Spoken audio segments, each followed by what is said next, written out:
This is the Black TV Show podcast hosted by Miriam Temeskin.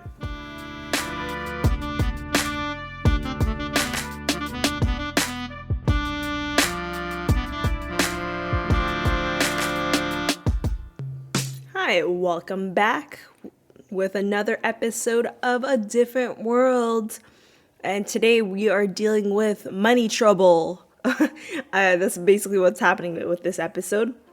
So, this is episode 77, A Different World, season 1, episode 2, the pilot, I would say episode, but it's called pilot. This episode aired October 1st, 1987. This aired the same day as The Cosby Show season 4, episode 2, Theo Gate. And so, this is not the original pilot. This episode is the second pilot produced for the show. The original pilot was filmed and scrapped, but eventually would air as the season finale titled My Dinner with Theo. And also the pit, the on-campus. By the way, my mind must have been on, last episode must have been on Moesha. I don't know if I was watching Moesha at the time, and I kept calling the pit the den. And I even wrote in the note, I'm like, I'm sorry guys, I kept saying the den. It is not the den, it is the pit. I don't know what happened. Maybe I was watching Moesha and then it just got into my head. So sorry for the confusion on that. So the on-campus restaurant was the pit that we saw last episode. We did not see it this episode. To my note here is, for the last episode, the pit, the on-campus restaurant, makes its first appearance in that episode with a slightly different design. The pit also showcased a more racially diverse student body, as Hillman then would be in later seasons. As I said, once Debbie Allen comes in, she's changing it completely, and it's more... there's more black people, basically.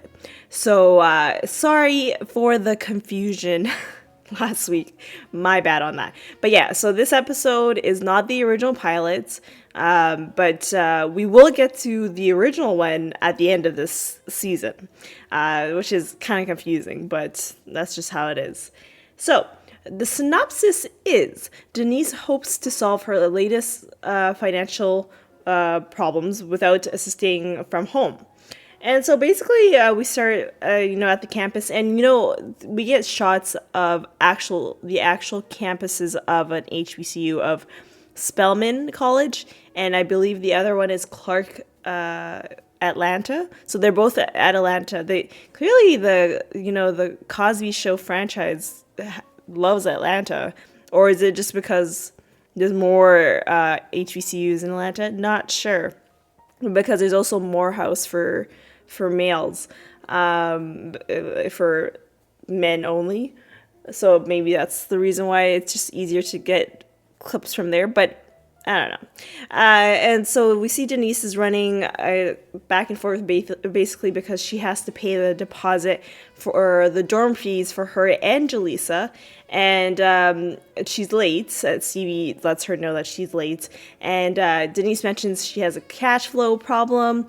And so at this same time this is happening, Stevie tells Denise that they're going to have another roommate named Maggie. She's an army brat, and she's majoring in journalism, and she's lived all over the world, basically. But she's from Minnesota, I've been there so many times, so I know what Minnesota looks like and all that stuff. Great state. Not so great for, I guess, black people, though. That's the only downside.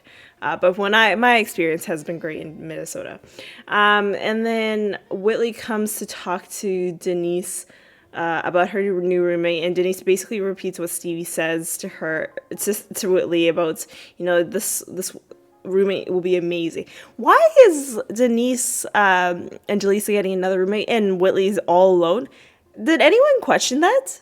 Because I am questioning that. Why is Whitley the only one in the dorm room that gets no roommate? That's so unfair. I do understand that there's a bunk bed in Jaleesa and Denise's room, but there's also another bed in Whitley's room. So I don't understand. Whitley will eventually get a roommate in the following season, but for this season, this is so unfair. Denise goes back to her room, and by the way, Denise brought this the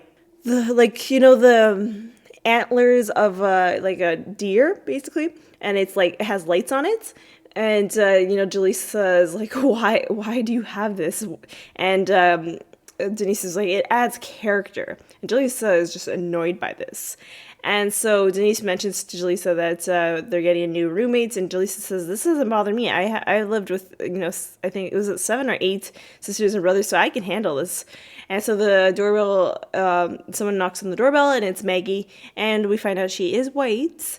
But that doesn't that's color is not noticeable on this show, so that's a good thing. Because like I don't know why I just assume that if a place is, it's a HBCU, I just assume like they wouldn't accept white people, but then that would be discrimination right there. So I get it, but it's so weird to think about it. But I'm like wondering, for people that are non-black, would they apply to an HBCU? I don't know. Like I don't know if I was not black and I was living in the States and I had the option of going to HBCU, would I go? I don't know, because it's like you assume that only black people would go there, but what would I know? And so Maggie's pretty much nervous. She talks too much, but she loves Denise's lamp, and Jaleesa is like, what? And we find out that Jaleesa is from from New Jersey, neighboring states right there.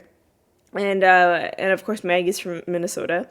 And Maggie goes to make a phone call to tell her parents that she's good. And Jaleesa's just like, so. Oh, and before she goes, Maggie was like, oh, where am I going to sleep? And Maggie and Denise go back and forth about who's going to get the top bunk or the bottom bunk. Finally, Jaleesa picks for them, Denise's top, Maggie's bottom. And as I said, Maggie goes out to the payphone to call. That seems so annoying, to like every time you want to call someone, you gotta go to the payphone.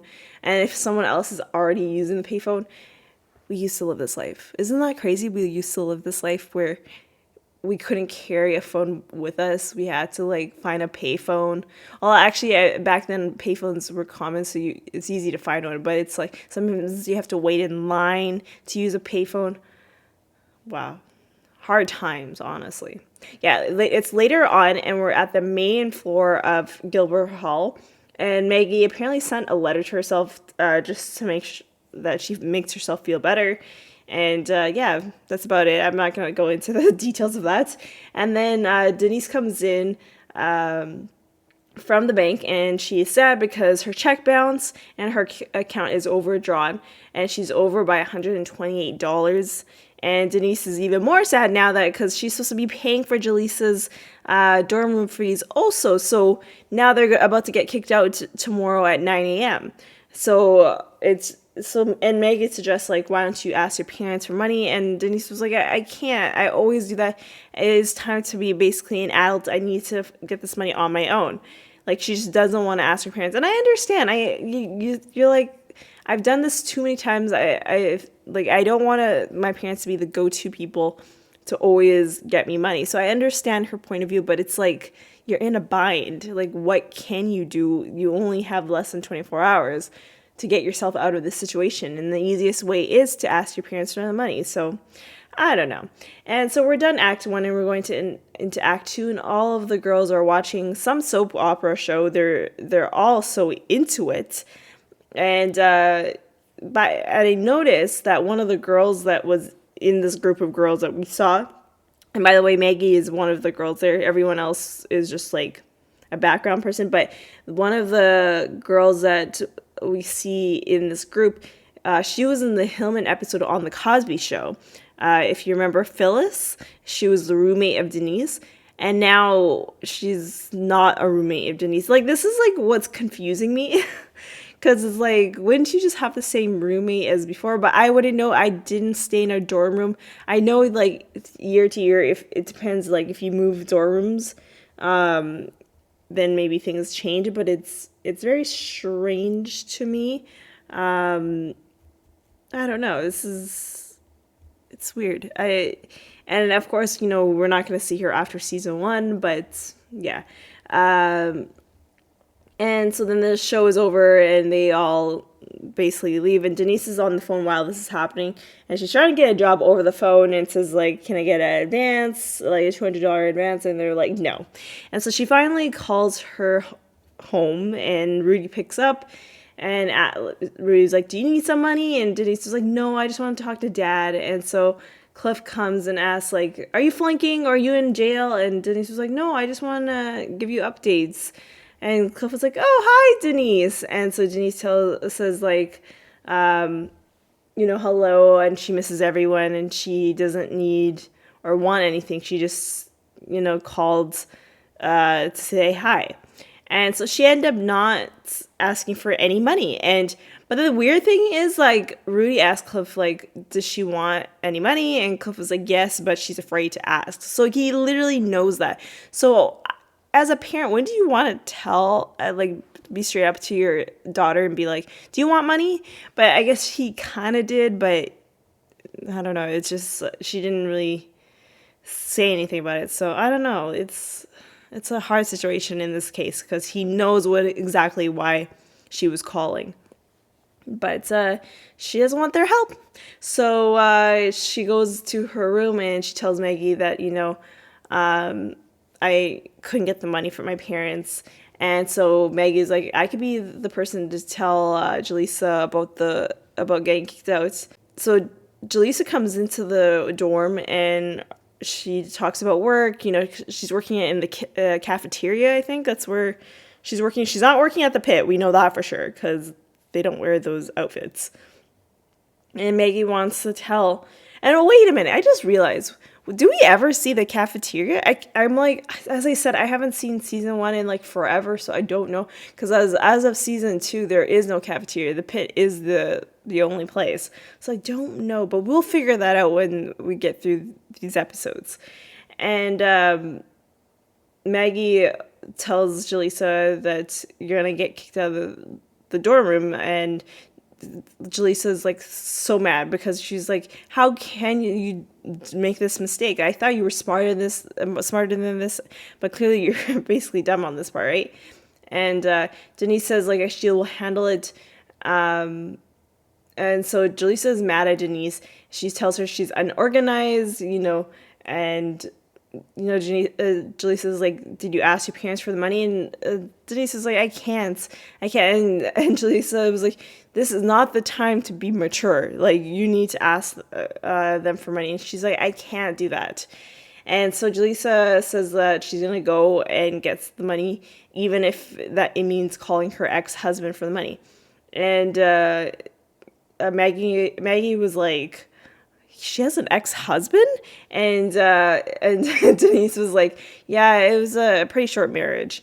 And so then Maggie suggested that maybe Denise could go talk to Dean Harris, who we met in the Hillman episode also of The Cosby Show in season 3. And so Denise was like, it's worth a try. And by the way, do you know how much money that Denise actually needs? She needs $200. $200. I guess back in the day that's a lot of money, but $200 now is like nothing. So she goes to see Dean Harris, and he has a night class, and he's giving an assignment. And I liked how he was saying to the kids or the students that, if you don't hand it in on time, you get a failing grade. Crazy to think that, because I feel like, with the professors I had, if you handed in something late, you wouldn't have a failing grade, but your grade would be much lower. So you have less of a chance of getting an A, basically. So that was just one thing I noticed from his talk to the students. And we also, in this whole time that he's teaching, that we meet Mr. Cooper. I was going to say Mr. Cooper, like hanging with like the show Hanging with Mr. Cooper, but no, there's a guy named Cooper who also was in, I guess I'm getting ahead of myself here, but he was in the season premiere of The Cosby Show also. So it's very weird that they brought him back, but we'll get to him when we get to the guest star list. Denise goes to talk to Harris, and apparently he knows so much about her, like the fact that she has a 1.7 GPA. How the heck? One point, I had a really low GPA, but not that low. Like, and I was studying things I started to hate. So I like the fact that she got 1.7. Like, is she getting F's in half her classes? Like, wow, it's crazy how low it is. And her major is undecided, and he just knows everything because apparently he knows who's on the naughty list or the nice list. And so the dean asks like, what's the problem? And she says, what happened? Like, she needs money. Can she get a loan? And Dean Harris says loans are for people that are in need. And Denise says she is in need. And he says, no, you have wealthy parents, basically. You have a mom that's a lawyer and a dad that's a doctor. So this is a personal problem, and there's nothing he can do. And she doesn't want to call her parents. She doesn't want for them to take care of her for the rest of her life. Dean Arias suggests if she does a part-time job, and he will give her the $200 advance. So they're going to the student center, so they're not like, and Dean Harris is like, the one place you're not going to work is a bank because clearly you cannot handle money. And so we go back to Gilbert Hall, and Jaleesa comes back from a walk around the campus to figure things out. So tomorrow morning she will go to the financial affairs and get it all straight out. And Jaleesa tells Maggie that she forgets that Denise is still a kid. And Maggie was like, I'm the same age as Denise. And Jaleesa was like, yeah, you're also a kid. And this is when Maggie finds out that Jaleesa is 26 years old. And Maggie calls her old. What? So she's calling me old? Old? What? Oh my God. Am I having a midlife crisis? Wow. I feel disrespected, okay? Why would you call her old? Okay, I'm sorry. I got into my feelings right when I heard that, because I am 26 right now. So, but, at least, Jaleesa had some life experience, at least. Being married and divorced is not a great experience, but, she lived life at least, until she was 26, and now she's living the life for herself. Yeah, that hit me hard when I heard Maggie say that. Although when I first watched this episode, I think I was 18, so I probably would have said the same thing. But I always say, if someone calls you old, that is a privilege, because there are certain people in this world that will never get to the age that you are, So I don't mind being called old, because every year that I am on this earth, I am living more years than someone else is. I don't think I've ever talked about this, but there was a person that, I would say she was like a role model to me, growing up in the community. And she sadly passed away at the age of 19 from a horrible car accident that could have been prevented. I remember that she died at 19, and of course she was 4 years older than me, so I was, I think, 15 at the time. And when I reached the age 19, I was like, whoa, this is the age that she passed away. And so every year from there, you're like, I've lived another year more than her. I've lived another, because this is what happens when someone closer to you pass away. I guess when I've become numb to like all these other people that die from war and COVID and all this stuff like that. But when it's someone like really close to you and like that died in the worst way ever, that's you start to think about that, and so it is a privilege. So if someone calls you old, take it as it's your privilege to say that, because you're outliving other people that might not be able to live that age. Earlier this year we lost Cicely Tyson at 96. So for her, it was a privilege to make it to 96. And if you've ever seen any of her interviews in the last maybe 10 years, she says, there's God has given me more time because clearly He has more plans for me, and so I believe her on that. So Maggie tells Jaleesa is a privilege. So that's my summary on that. And so Denise comes back and she got the $200. She will be bussing tables and working under Jaleesa. And Jaleesa's like, oh, this will be interesting. And so it's later on, and Denise calls Cliff.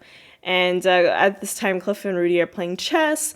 And the phone rings, and Denise is calling to mention that she thought she needed his help, but she was able to solve the problem legally. Because Cliff was like, is this legal what you did? And she's like, yes.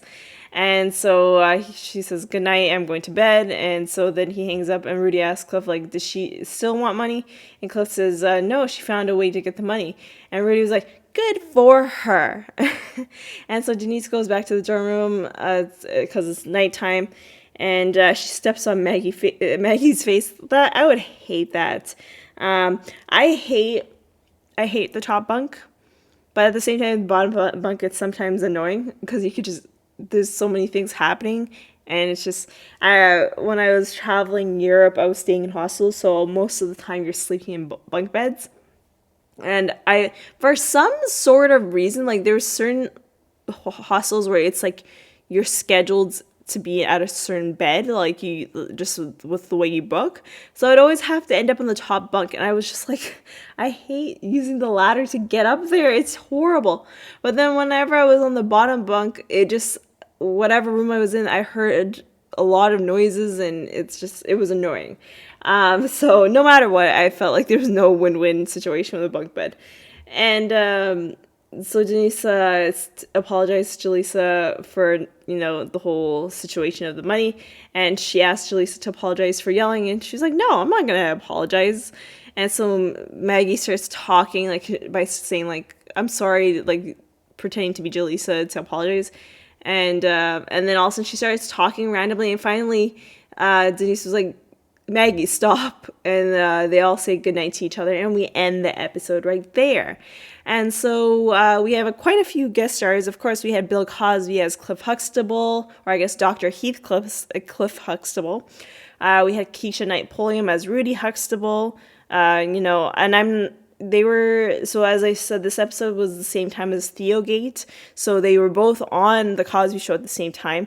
And I noticed that for this pilot episode, it's the director for this episode was also the same director that directed majority of the Cosby Show episodes, and the writers for this episode were all the writers from the Cosby Show. So they didn't add any team to do the writing team and have a new director come in for this episode. I noticed that right away because I was like, after watching quite a few Cosby Show episodes, you start to get familiarized with the names on the credits.